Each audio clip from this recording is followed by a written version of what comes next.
Right. I think that's everybody in who was in the waiting room. Good morning and good afternoon. Thanks to everybody who has joined us for this URC Media Roundtable. If we can just go through some housekeeping. If we're going to start with immediate use. If everybody, let's start. If we can just use the raise hand function for immediate use, and we'll go through those questions. And then I think there are some journalists on here who might want some under embargo questions until tomorrow morning. Derek, I see you there. If there's anybody else who wants under embargo for tomorrow morning, perhaps just pop your hand up for me so I can see how many hands there are. And then I don't know if Johan Thormelin is already on, but I am aware that we've got a journalist, if not more, there. I see Johan to ask questions at the end, which are under embargo for the Sunday paper. So we'll start with immediate use, and we'll get those hands up as we get started. This session is recorded. And then, without further ado, I am going to hand over to former Leinster and Ireland international Gordon Darcy and a former Western Province and Springbok captain Corne Krige. Can I test my microphone first, Shelley? Does it work? Sorry? Can I test my microphone? Is it working? Yes, Derek, we can. It does, Derek. We can hear you. Unfortunately, we can hear you. Dear. Yeah, good. Come on, Fontaine's DC. See ya. I'll be back. Okay, so thank you, Corne. Thank you, Gordon, for joining us. And we really, really appreciate the time you give to us to promote the United Rugby Championship. Let's ask for a show of hands to start the Q&A. Who's going to be brave enough? I will as soon as I can't find the button. I'll just throw in one there. Hello, Corne. Hello, Gordon. Michael here at RTE Sport. How's it going? Good, thanks. Good. Corne, just a quick one. The Stormers' reaction to the Ospreys loss, how much of a kickback was there to that surprise result? Yeah, there was quite a bit of a backlash on that. You know, obviously everybody was incredibly disappointed. But as you know, you can never underestimate anybody in the URC, and I don't think we underestimated them. But on the day, we really didn't play well. We didn't look after the ball, and lots of knock-ons and lots of mistakes on our side. You know, but you only play as good as you're allowed to play. So, in that sense, we were all very disappointed at the loss. But you know, taking very.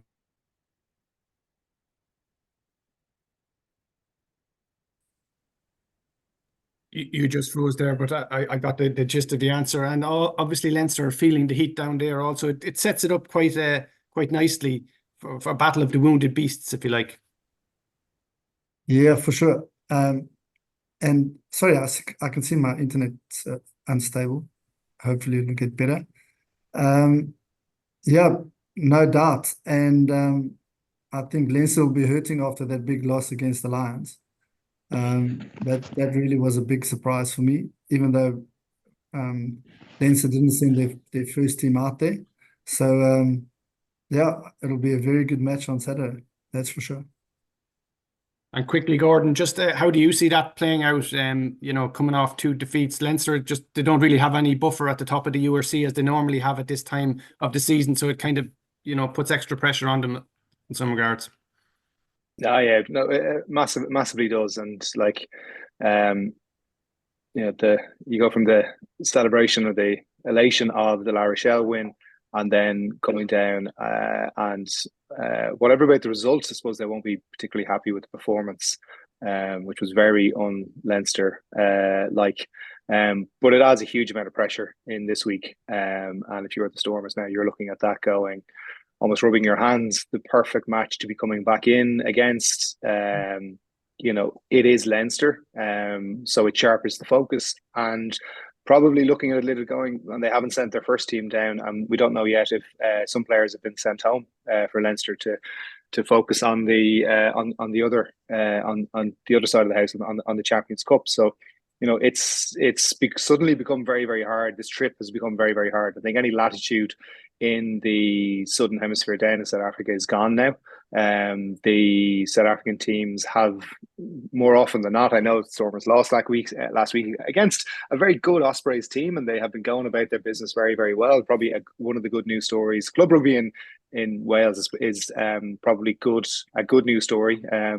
Where maybe the other areas not so much. The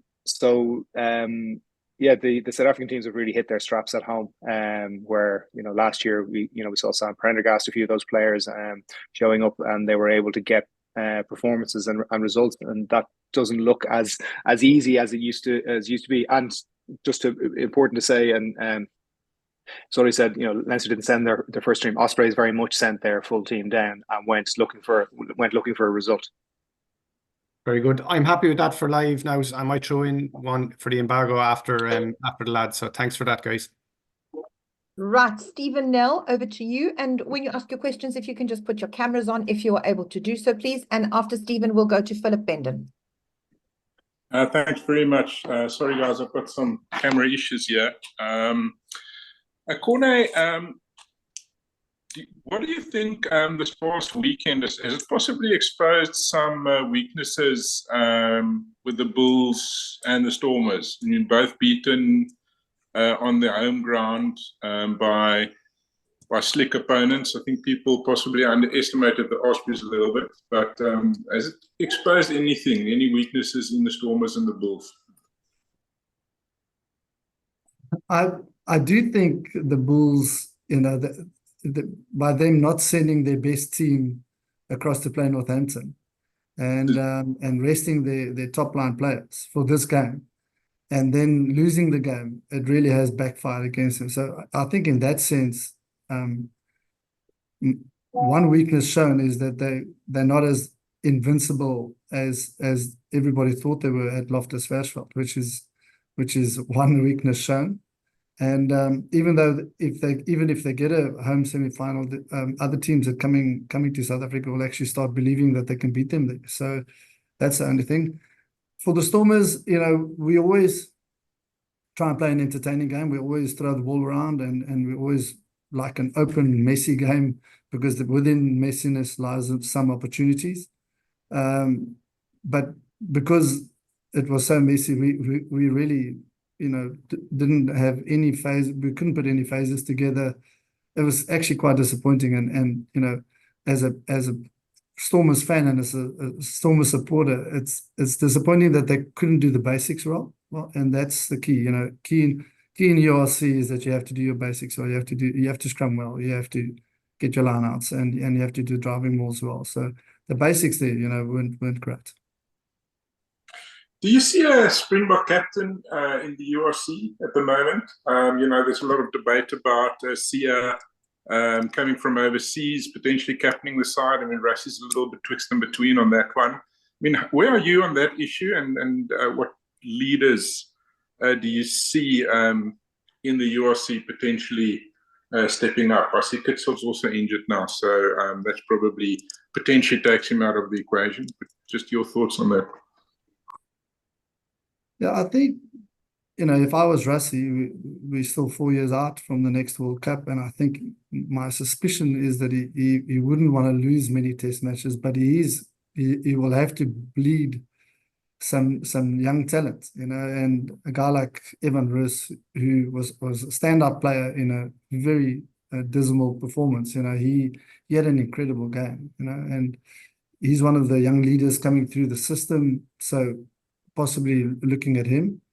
But one of the things that we as South Africans are looking at is where's the follow-up to Andre Pollard, and that's going to be the big thing that we're looking forward to in the next few months, is to see who's the next guy in line. Marnie Lebok and Andre Pollard, if they're not there, who's going to be the guy? So that's interesting. That'll be very interesting to see what's coming out of that. But I think there's so much young talent coming through the system.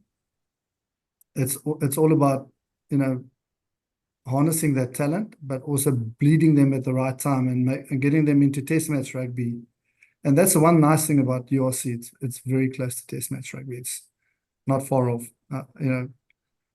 And if the guys get used to the URC and the style of play, you know, you take your 3 points when you need to. You know, I think it sets us up for a good series, international series, when the Irish are coming in and the All Blacks, obviously. It's interesting that you mentioned Evan Roos. I guess that's a bit left field. What is it about him? Is it that he leads by example? Is that what?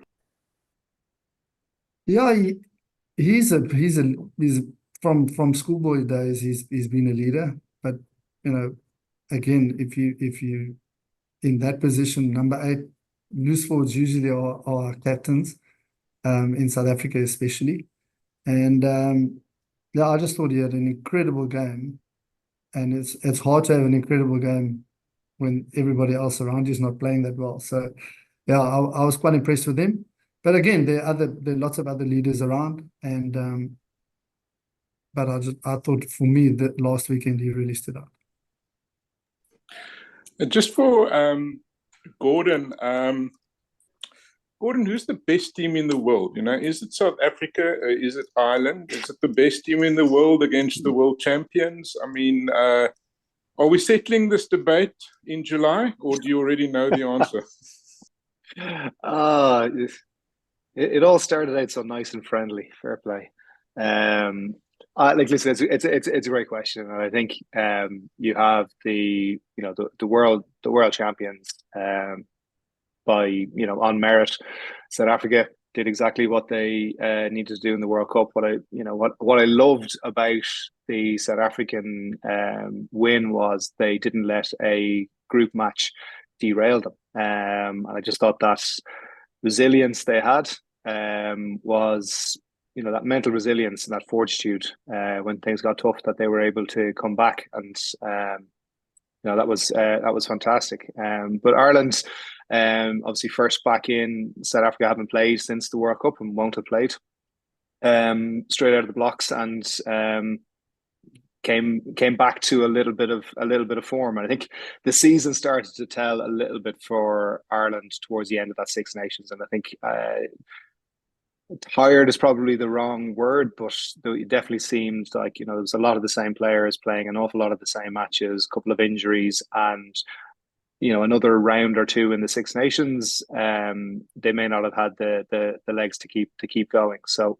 I think Ireland are going to be tired coming down to South Africa.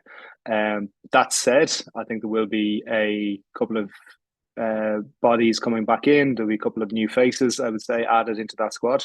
But it definitely, and we have 2 brilliant coaching tickets. So it is the, you know, the people's favorite versus the actual favorite, or the people's champion versus the actual champions, maybe.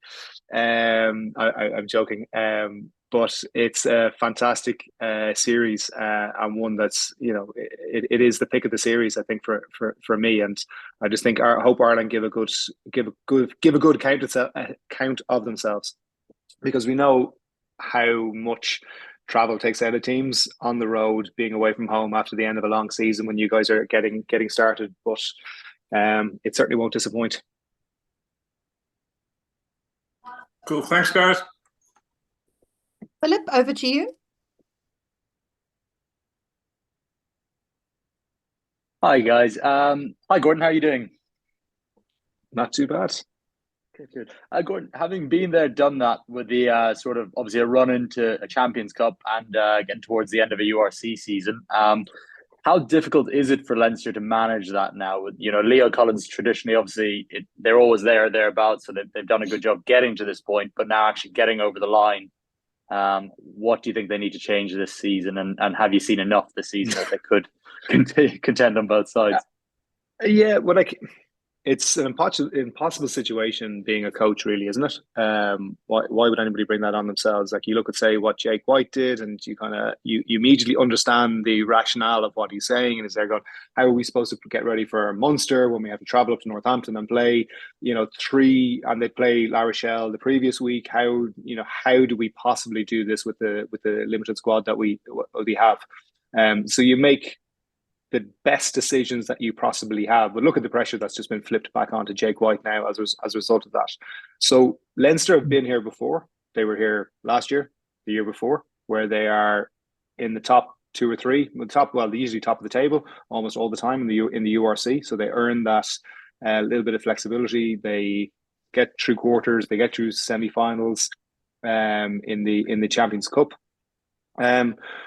But it is the paradigm has shifted with the South African teams in the URC, and the ability to compete on 2 fronts it takes an enormous effort and squad to do it. And you kind of wonder, is it going to be done in this in the way the seasons are structured? Because you look at, say, La Rochelle, all the success in the Champions Cup, but ultimately haven't won the top 14 yet.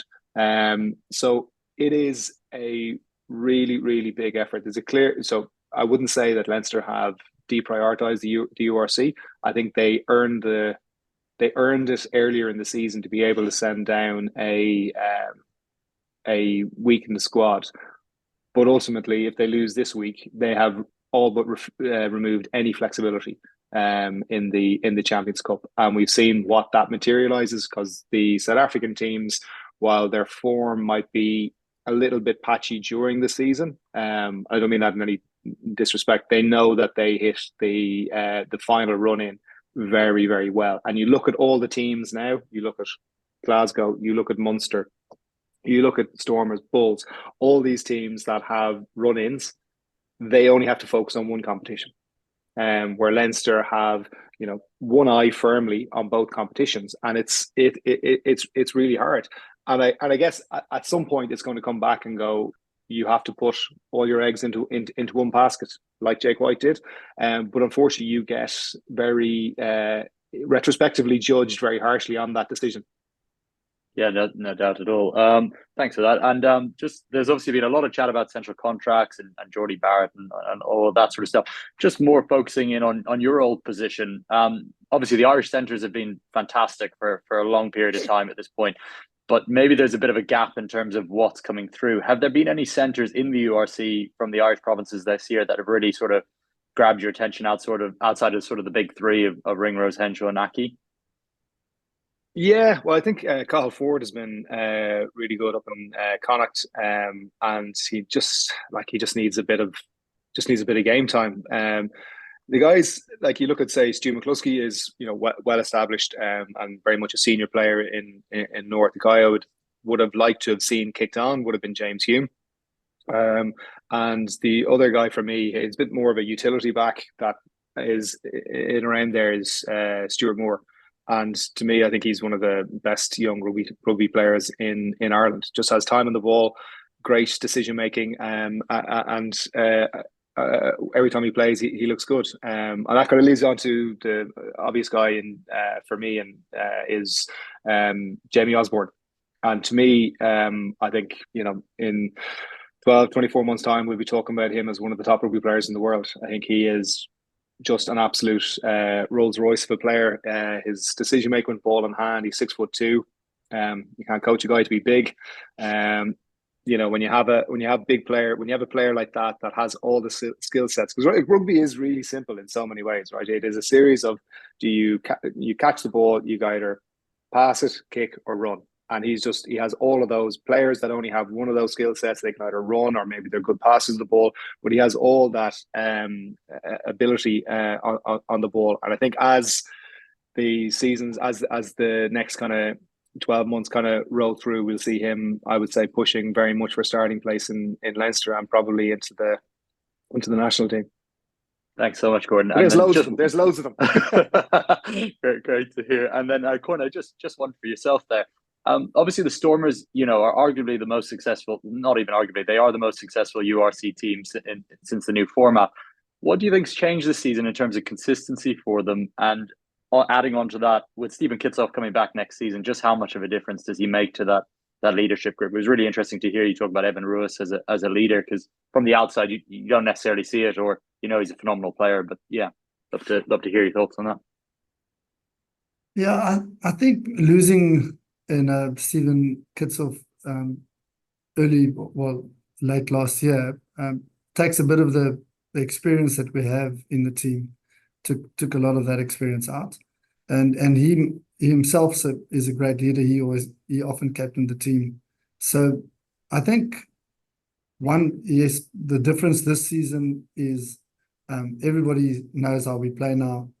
I think right in the beginning, first year we won the URC because people didn't expect anything from the Stormers. You know, we had our backs against the wall. We were under administration financially, and nobody really knew about us in terms of the way we play. You know, so we always have parity up front, and then we just throw the ball around at the back. But in the last few years, slightly more dominance in the forwards and strong back and forwards, but also, you know, very, very dangerous in the back line.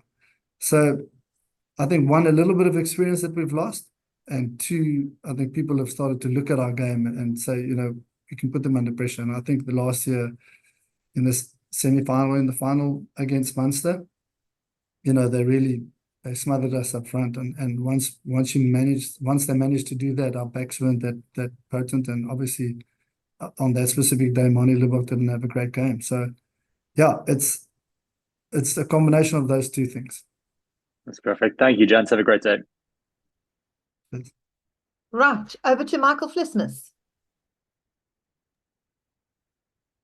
Hi, thanks, guys. I just one question for each of you, please. If I could start with you, please, Gordon. You know, Leinster have been the benchmark since the start of this competition. You know, coaches like Jake White just talking about how that model just always works, and as much as, you know, all teams are under pressure and face the same challenges with travel and fielding B teams and things like that. You know, Leinster still seem to get it right. What is it about the Leinster model that delivers that kind of sustained success with the same challenges everybody else faces? Yeah, that's it. Like, but ultimately we haven't won a trophy in the last number of seasons. We've been thereabouts, but haven't got over the line. And the era of being able to fall back to a URC title is absolutely gone, because the teams that are once they're the majority, they're focusing the last fifth of their season, the last 8 weeks of their season purely on the URC. Means they have an advantage over Leinster when if they're competing on two fronts. What is it? I think like the model has always been in Leinster that you have homegrown Indigenous players and you sprinkle in kind of a bit of star quality in around them, and it's always, and to take a little bit of Razziism, it's about getting good people, not the best players. So, you know, some of the quality players that we've had, they have been world class, but they are players that go above and beyond. So whether that was Isa Nasewa or Rocky Elmson, whoever they might have been, Scott Fardy, Jordy Barrett coming in next year, these guys, they just add so much to the homegrown talent. And a little bit like you have in South Africa, you have a kind of school system that is almost feverish and it's very, very competitive. Leinster has a school system that is hugely, hugely competitive. So these players are going through that system. Corne mentioned about Evan Roos, you know, coming through the schoolboy. Like these kids are coming at, you can see them at 16, 17, 18 years of age, and they come in and the only team they want to play for is Leinster. So they have that drive to come into, and, you know, over the years, over the professionalism, they've refined how players come through in certain positions, in certain styles. And once they come in, it's just that conveyor belt of players every year, and you know, and the competitiveness within the squad and within the organization is huge. So there's a big turnover of players that just haven't made the graduation from, say, the Leinster Academy into the senior team, and they'll be, you know, there is a ruthless side to that as well. So competition is key. And as a result of that, then you have a lot of these. We have inadvertently become the main feeder into the national team. Thanks so much, Gordon. I appreciate it. And then just one more for Corne, please. We're approaching, last couple of rounds before the playoffs. In your mind, is it sort of locked in? I know it's been pretty tight at the moment on the table, or is there a team for you just outside that top 8 that you would be saying could potentially still cause an upset and force away in?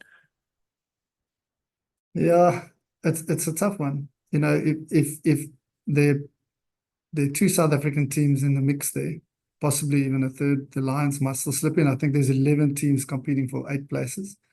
So my gut feel is that anybody who has to go to Leinster and play a home game there in a final probably won't win that game. So if the South Africans can get somewhere close to a home quarterfinal and a home semi-final, then that'll change the game a little bit. But in the way I've seen Leinster play, they're going to be very difficult to beat. Okay, so thanks very much, gentlemen. I appreciate it. Stephen L., is that an old hand or a new hand? I would like to. It's a new hand. Thanks. Okay, go ahead. And then Okay. any other hands? Please put your hands up. Thank you, Mubin. I see you. You can go after Stephen. Thanks. Corne, you spoke just now about youth and so on, towards the next World Cup. I mean, how would you reconcile that, against keeping some of the experience? Now, because obviously if you bring in a young captain, then that captain has got to lead, very experienced players, I guess. So, how do you balance that? Is that not an awkward scenario? I mean, just from experience, you've been in international teams and understand that whole dynamic. Yeah, it's a good question, Stephen. I captained the Springboks on my debut in a debut match, and so at some point you have to give somebody that experience, and the only way you give them the experience is to actually let them play and be the captain in a very important test match, as all test matches are important. I think fortunately for me, my first test match was against Italy, so it wasn't that bad. But I really don't think Rassie will risk picking a young captain against Ireland or New Zealand. I think he'll go with the tried and tested, and then mix in a little bit of youth inside in the team. But at some point during the year, when there's let's call it a slightly easier test matches, which you don't really get anymore, I think he'd try and bleed a young captain, because, to be honest, Sia's unbelievable, and we hope he's going to make the next World Cup. But chances are, if one more big injury, you probably won't make it. So we've got to start looking at a new leader, and I'm sure there's lots of them in the system. If I look at our school system, and Gordon was talking about the school system in around Leinster, if I look in the Cape, there's so many good schools here with rugby schools, and they're just churning out talent. A lot of them are going to the Sharks. A lot of them are going to the Lions. And the big thing is that it's about harnessing that talent and making sure that at a young age they get the right coaching, and that they get the right mentoring system going, because there's more than enough talent. It's more about what happens to the individual mentally once he gets out of school and taking that next step into provincial rugby, but then into international rugby. But yeah, I think my gut feel will be that Rassie will pick the tried and tested for now. So would that be your approach as well? When you talk about young captains and so on, looking at games against Portugal, Wales, etc., and then for the time being tried and tested, or because I just want to clarify that. Portugal, definitely, possibly a new captain. Ireland, New Zealand, no, go with the tried and tested.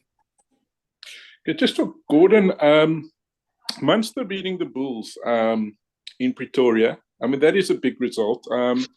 Does that say anything before heading into the playoffs. Just that, was that a little bit of a statement win there? Yeah, I think it was. I think definitely. I think a couple of things obviously went in their favour. Red card, a bananas tackle from Goosen on Craig Casey. It still blows my mind that players can't get their head around the fact that if they hit someone in the head, they're going to be red carded. So that completely changed the dynamic of it. You could see Munster were very much counter punching against kind of an onslaught from the Bulls, and you kind of felt that the Bulls would have had a fair chance of winning that game had they 15 players on the pitch. But I think what's come around for Munster is, I think some of their tired players like Tyg Byrne look refreshed from having a week off. And they're benefiting from having a settled team going in. You look at the centre partnerships, the halfback, the back row. They've got an awful lot of settled partnerships within that team, and they were able to rotate. Tom Ahern went onto the bench. RG comes back on. Candellin plays at 7. Hodnett plays. So they actually, the squad, they're positioned. They were positioned well for this, and they met the challenge. They kind of went, "We're going to South Africa and we're looking for results," and they played like they scored some wonderful tries. So I think when we looked at it beforehand, you were kind of thinking it was too big of a challenge, and you put the logical head on and you go, how did Munster win that? And then, as the match transpired, that's exactly how you did it. They're a team, and I think any of the off-field issues around, say, contracts or players coming or going, whether Peter Manny was staying, that's all been resolved, and players were able to get back about just the job at hand, which was playing rugby. And I think Munster are really well coached now. And I think that's in, and they have all that legacy memory from last season where they did it the hard way, and that win just really, really, really pushes them up now in pushing for that top couple of places in the table. So they take an awful lot of heart from it. Cool, thanks. Mubin, over to you. Hi, thanks, Shirley. Hi, Corne. Just a question for you. Corne, as a former Springbok flank and also captain, just your thoughts on Achiva Damani. Do you feel that he's unlucky not to be selected for the first Springbok alignment camp that Bassi had? Just what's your thoughts on him? And do you think he should be selected in the future as well?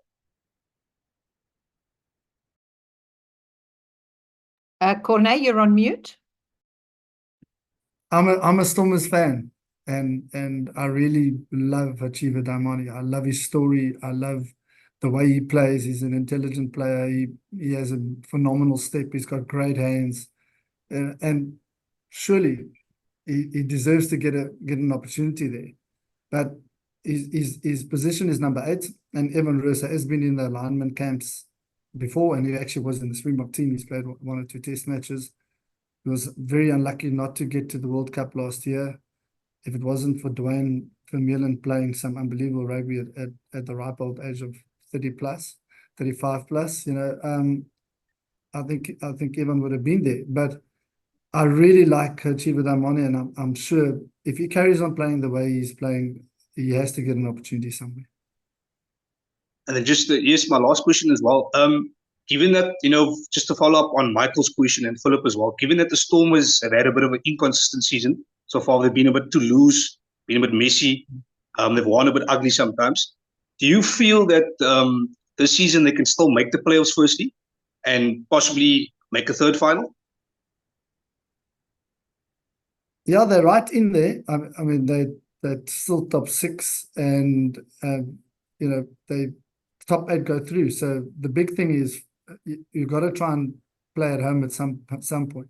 So if with so many teams above them, it's going to be very hard. If they're going to play 2 away games, let's play 3 quarters, semis, and finals will be away from home. I don't think that's ever been done from a South African perspective. So they're still in the mix. They're always a very dangerous team. You can never underestimate them. You never know what's going to come out of that team.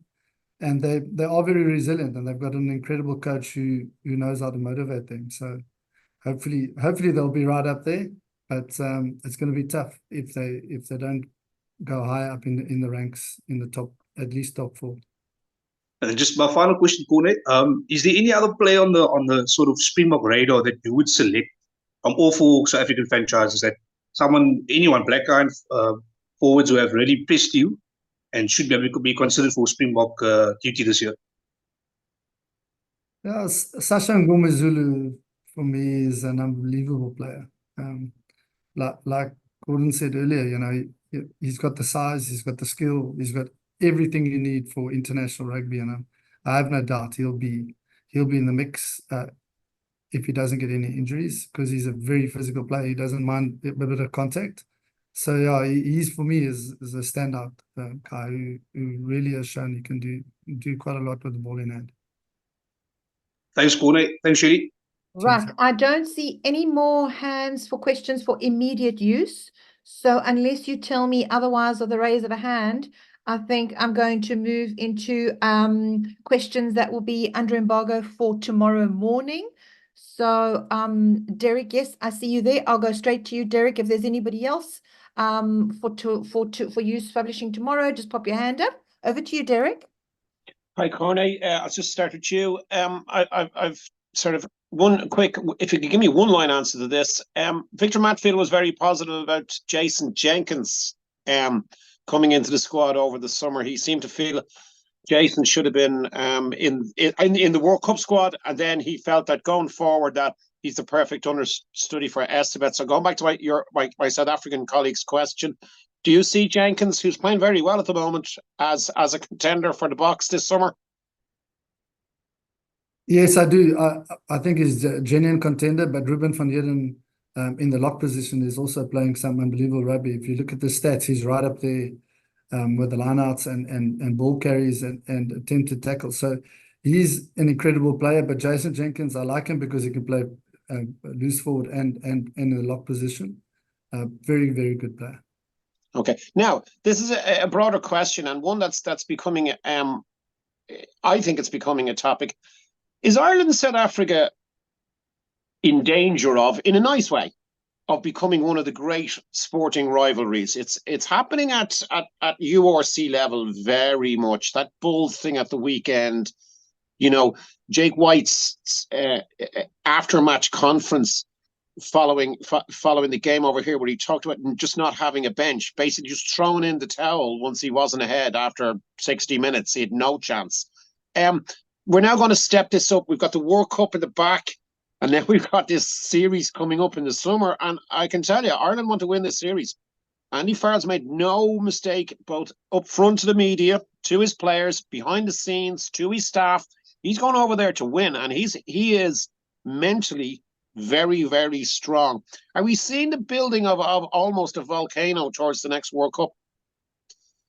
Or are you still their biggest rivals, New Zealand? I mean, tell me. Traditionally, New Zealand won because they are the one other team that physically can match our play. But over the last few years, obviously Ireland have become very physical as well. You just have to look at Bandi Aki to see how physical they are. So I think, because of the history with the All Blacks and South Africa, I think they'll still be our traditional rivals. But more and more, as Ireland, come into the picture in terms of physicality and the way they play, and the entertaining rugby that they play, it's going to become one of the big rivalries in the world. That's for sure. Mark my words, Andy Farrell is obsessed by you guys. He's obsessed. Gordon. Pushing aside the main topic of whether Lancome or Fontaine's DC should have won the Choice Award this year, the South Africa Ireland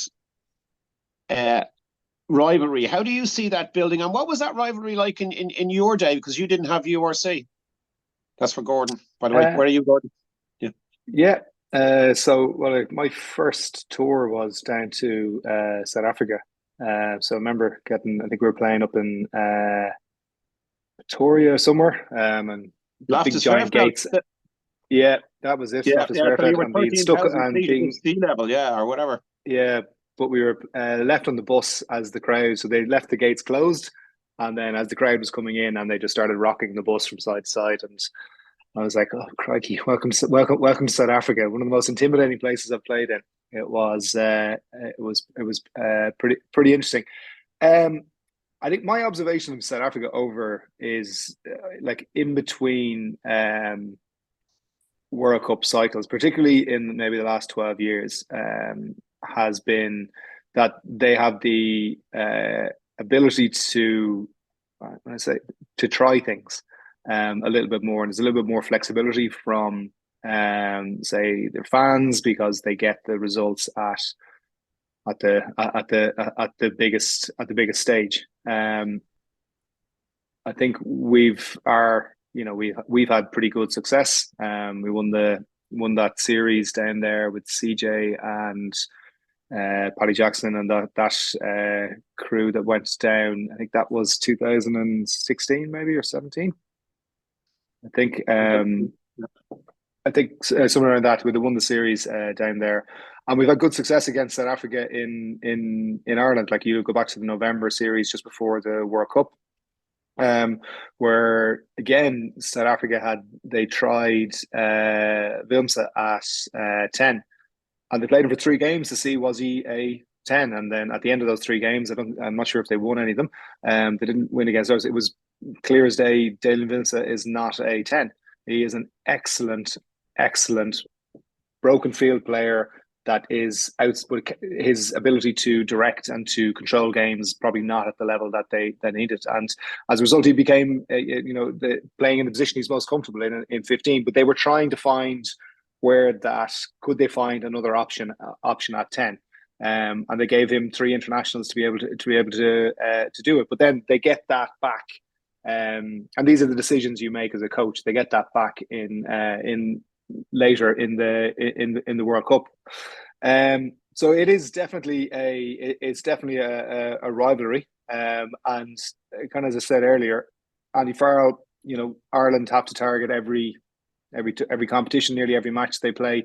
There's very few games where they would actually rotate or try and give players, not give them caps, but see what they can do in this. So I think the way you set the scene for the summer, Ireland will be looking for another series win there, and I've no doubt that's going to bring the best out of South Africa, because they're a competitive bunch at the best of times. Right. So Leinster have. I'm just curious to their URC stuff at the moment. I've never known Leinster not answer a question kind of truthfully, but Leo avoided on Monday. He actually wouldn't say what players he'd flown out and who'd flown back. He's actually kept that under wraps. So he may have flown. So we don't know. No, it's not. You know what Leo's like. He's very open. He's very, very, very good in the media. It's unusual that they would pull a stunt like that. Were you guys a bit nervous in the run to Croke Park back in the day? Is there a possibility that the club, big as it is looking at what is, and you know how important Croke Park is. I mean, it's just a sensational place with the history and everything. Is there a possibility that there's a little bit going on behind the scenes? I wouldn't think so. I think that Leinster have I suppose how I said it, that if they lose these 2 games, they lose all their wiggle room. I think they're quite happy to lose that wiggle room to get ready for the semi-finals and to be ready for the home run in. And they're kind of saying, okay, well, whatever we lose by those 2 results, we'll plan out the run into the season. I think the Croke Park piece is hugely special for a lot of these players, but I don't think it has the same. It would be special. I don't think it has the same historic importance to the first match that was there. And I think that has been bridged, and that has happened. And now it is just going to be one of those things that they're again a unique group of players that get to play in Croke Park. But I don't think the emotional attachment will be there that was in the first game. that we played, because it wasn't there in the second game that we played, or the third or the fourth game in there. So I think that is, I think they're just want to get comfortable in the environment, and that'll be it. But I don't think the same emotional piece will be there, because that was the difference in that opener against France. That we were almost emotionally spent by the time the ball kicked off. Okay, and just for history's sake, was it Brian's pass or Isa's pass that was the key to your key try in 2009? Oh, 2009. It was. I looked at it it was again both and of them. again during the week. It was the. Well, it's like with anything. If the move didn't go like that. It wasn't meant to be hitting Isa short. It was meant to be hitting me out the back. But the way Earlsey defended, the no-look pass and the show-off from Brian was the best one. And then Isa just floated it out. But I'd say in all the combinations we'd run that, we'd never run it that exact way ever. Good, there's a piece of news for information. Right, you used some brilliant footwork talking about the problem Leinster have in midfield. Right, so what way would you pick your current Leinster midfield? What way would you pick it next year, and what way would Ireland pick it at the World Cup? So you've got to start with where you're going to put Robbie Henshaw, and then at the moment I don't. At the moment, I wouldn't. I would pick. I'll pick Jamie Osborne and Robbie Henshaw at the moment, and that might feel a little harsh on Gary Ringrose, and it is, but there's nothing to suggest that you would split them up at the moment. Right. So when that means that, so I said Andrew, didn't I? And I keep meaning to say Jamie, and he hangs around with my daughter. Like, you think I'd get his name right? So Jamie, you see as the 12 going forward. I mean, he's a big guy. No. Just at the moment, I think he offers. I think at the moment he offers that gain line, as well as that kind of second 5'8" distributor in there. Strong kicking game. I think he's quintessentially what a 12 would be, and that's not to say that Robbie Henshaw isn't. Robbie Henshaw at the moment is really, really comfortable in the 13 jersey, so it'd be hard to move him out of there at the moment, and that would just be that piece there. And through an injury, the onus is on Gary Ringrose to come back in and to come up to that standard to force a decision by the coaches. Would you see that as going forward, the Irish international World Cup pairing, Jamie at 12 and Robbie at 13? I think Bundy will have a fair bit to say about that. I'm sure Stu McCluskey will throw his hat in, and it's not to avoid the answer. It's an impossible one to say. I just think there's a lot to be excited about Jamie Osborne. He gives something that not every player in the Irish outside backs has, a little bit of air of unpredictability.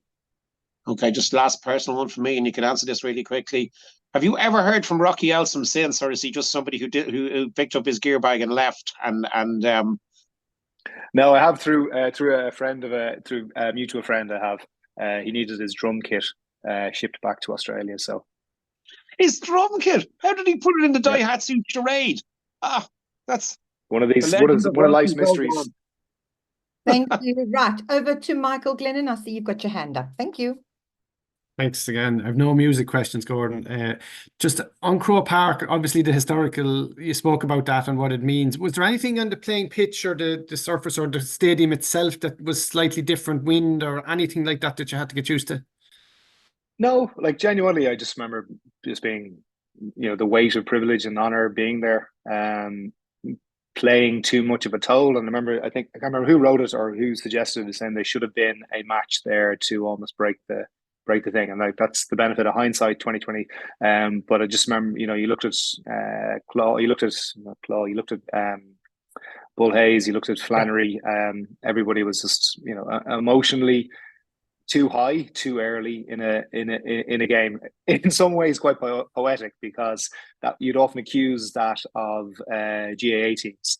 15 minutes out from the game, and they're like, overly, thumping heads off each other and getting ready for it, and then they've got to go through all the anthems and everything, and there's that emotional peak, and then they come down, and then you actually, got a whole game to play here. But no, nothing about it. Just pitch was awesome.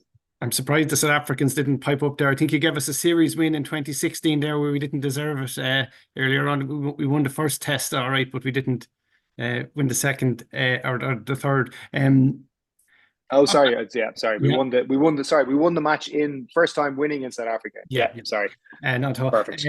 Just on Northampton and Leinster, does it help Leinster? Is it a distraction or is it not relevant at all? Northampton are in a competition that they would see equal to, they're leading a competition, the Premiership, that they would see as equal value to the European Cup. I mean, is it set up for Leinster again? Is there anything to be read into how that would affect Northampton? I think the home advantage is massive.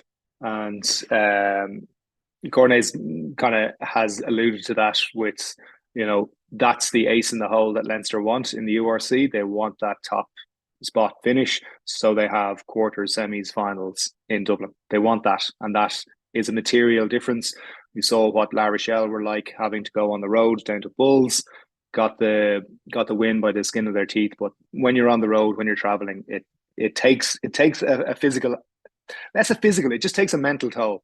And that impossible situation of being the human condition, you can't insulate from every eventuality. So there is, in the Six Nations, it's about 75% in favour of the home, in the home nation, and that's with Italy having a relatively poor home record.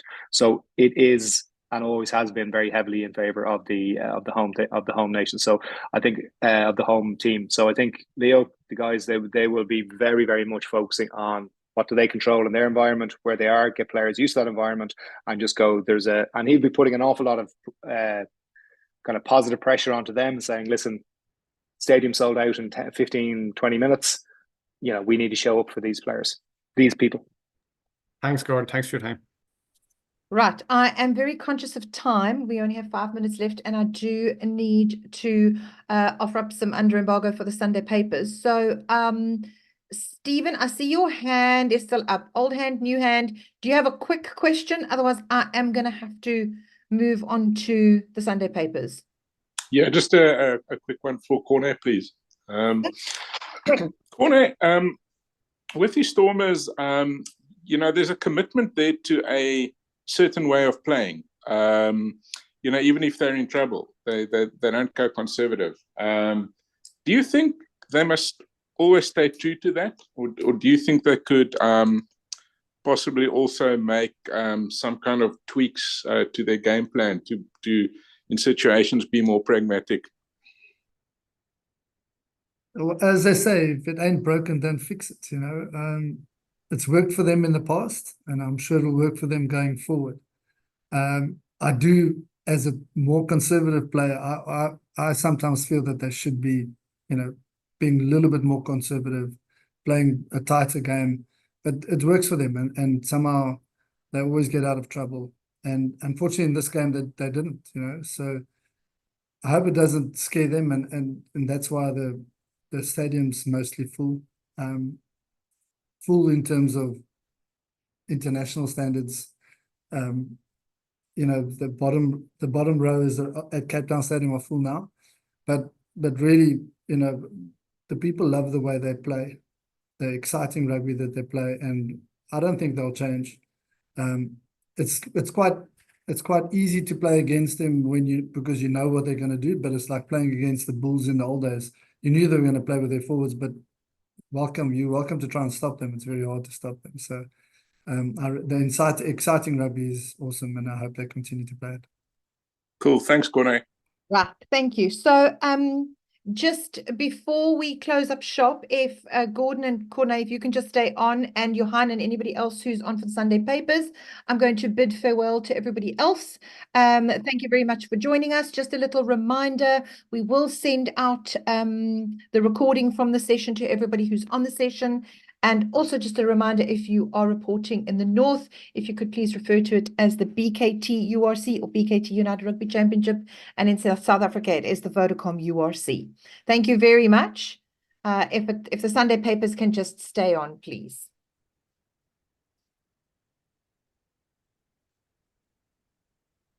Johan, I know you're listening. Do you have a question for both Gordon and Corne, or just Corne? Can you hear me, Shirley? I can, yes. Yes, I have for both of them. Yeah. Wonderful. Thank you. Just hang tight while everybody else leaves the meeting. Well, obviously, Jason, I see you there. You can stay. Simon. Shelley, either Sunday too. Okay, super. Derek, that's good. I just want to make sure that everybody is gone. That is not on the Sundays. Right, Derek, we've got you. Jason, you're good. Johan, you're fine. Simon, you're fine. Just a reminder, this is under embargo for publishing on Sunday only.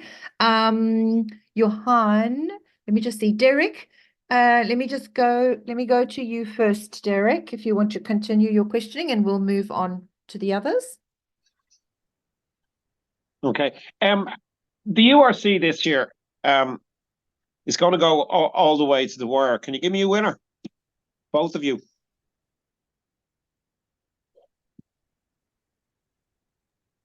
You go first, Gordon. I was going to say the same thing to you. You like the crystal ball ones. I tell you what, let's go with I think we'll go with I think Leinster will be in the final, and I think it will be a South African team there with them. How's that? Okay, as close as I can do. Just as a corollary to that, then, does Munster's win in the Loftus Versfeld just drag the South African back a percent, in a sense that people would have looked at Ospreys and Munster and said, "Whoops, it is possible to win out there." That was both their first defeats, wasn't it? At home this year. Yeah, I think so. Gordon, I don't know about you. Yeah, I think for me, I think it just shows I suppose what's needed to win down there.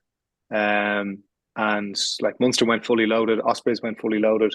I don't think it changes things. I don't think it just shows how competitive the URC is. And Munster, they're out of the Champions Cup, so they have fully focused on the URC. And as much as, say, the Northern Hemisphere teams, and I think we're still recalibrating across the URC at the moment. And it's fair to say that the Northern Hemisphere teams, it took them a little bit of time to get used to the kind of the late challenge of the South African teams, because I suppose that South African mentality of really, they just almost grow 2 inches for the big matches, for the knockout matches. It just seems to be, they just love that kind of pressure. I think the South African teams probably have to reflect that now with the Northern Hemisphere teams, that that they're as motivated with this as well. And I'd say, maybe one eye was maybe kind of going, oh, they're traveling down here.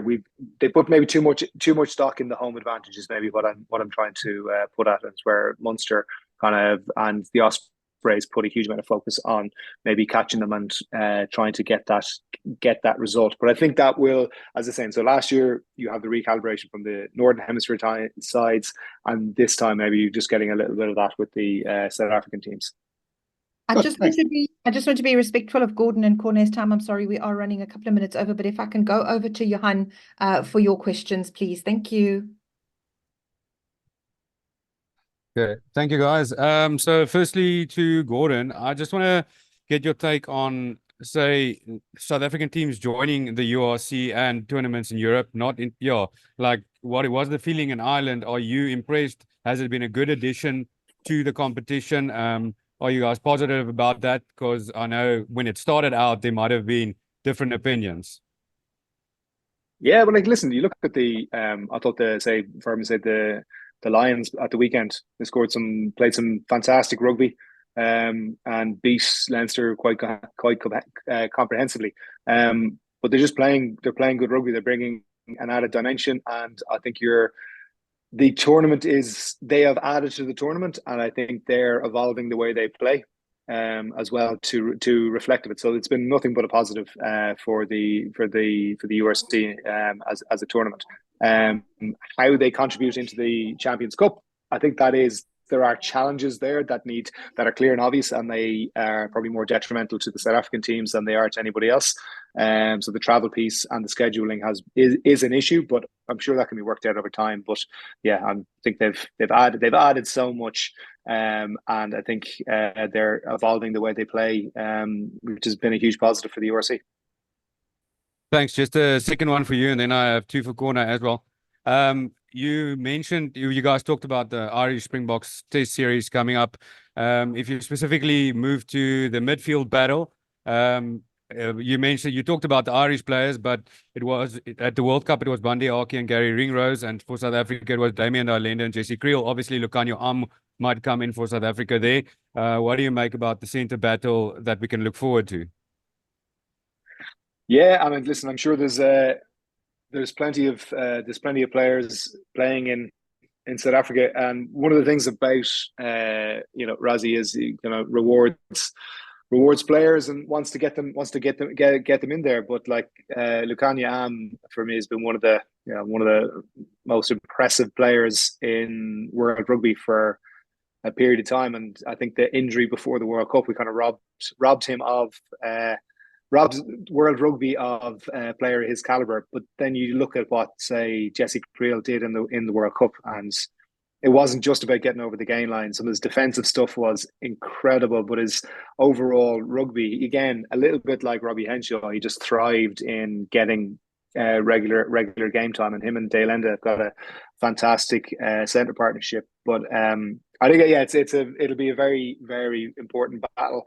In South Africa, we know how important the gain line is, and teams that win the gain line, both like to play. Ireland like to play that fast tempo game, so winning the gain line is so important. And it didn't disappoint in the World Cup. I'd be very surprised if it disappointed in the summer. Thanks very much.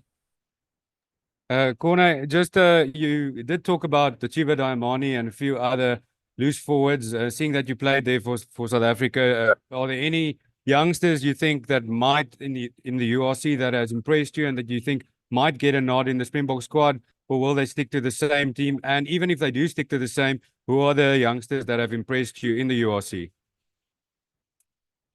Yeah, as the two that I've mentioned, obviously because they're from Stormers.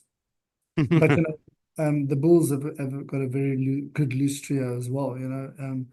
The combination of somebody on the ground, somebody who's quite short and stocky who can play to the ball, and that's something that South Africa needs.